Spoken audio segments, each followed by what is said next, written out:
A Defender's investigation tonight. A Travis County fire chief keeping several family members on the payroll of his department.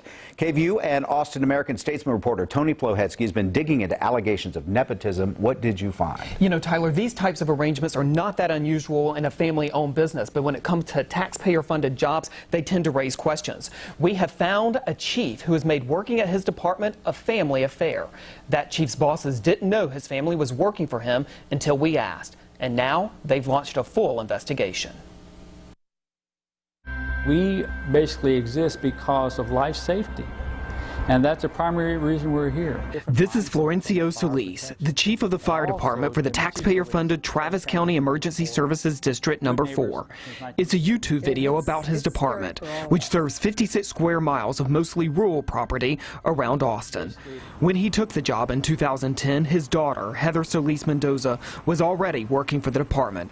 So Florencio Solis became his daughter's boss. We accept that we also have to have an organization that is very representative of the community. Heather Solis Mendoza is the department's field medical officer. She makes sure patients get adequate medical care. 2 months ago, at the request of her immediate supervisor, her father approved a 6.5% raise for his daughter. That raise came at the recommendation of her supervisor because of her responsibilities. Her salary went from $51,500 a year to $54,898 a year. Gordon Berg lives in the district and is a retired Austin Travis County EMS assistant director. We asked his opinion on the chief employing any family member. It's bad leadership. You just don't do that in a small organization. It disrupts and actually corrupts the organization. That daughter is not the only family member working in this 30-member department. We found that in recent months, the chief also hired his other daughter, and then after that, he hired her fiance. Daughter Tracy Solis works as a medic, earning $48,731. Her fiance, Joshua Coate, is a firefighter, earning about the same. When she applied for the job, Tracy Solis listed her sister as a reference and her father as an emergency contact. Chief Solis would not go on camera, but he told me, quote, "I have not done anything I would be concerned about or ashamed of." The chief pointed out these rules in the district's employee handbook. Quote, "Related members are permitted to work in the same department provided no direct reporting or supervisor-subordinate relationship exists." Solis is not the direct supervisor over any family member. Those same rules state, quote, "Members may have no influence over the wages, hours, benefits, career progress, and other terms and conditions of their related staff members." It's also an arrangement that surprised the president of the board overseeing the district.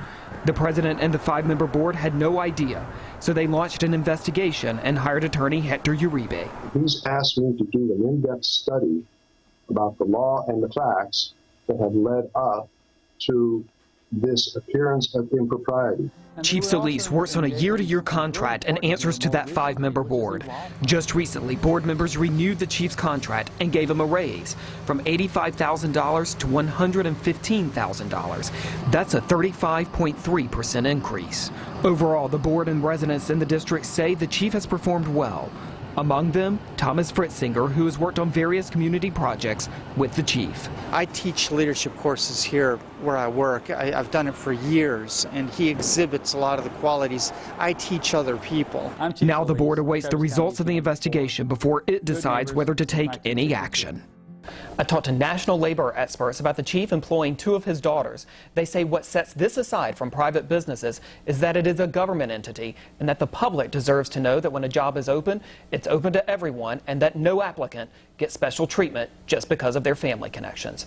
For the Defenders, Tony Plohetsky, KVU News Night Beat.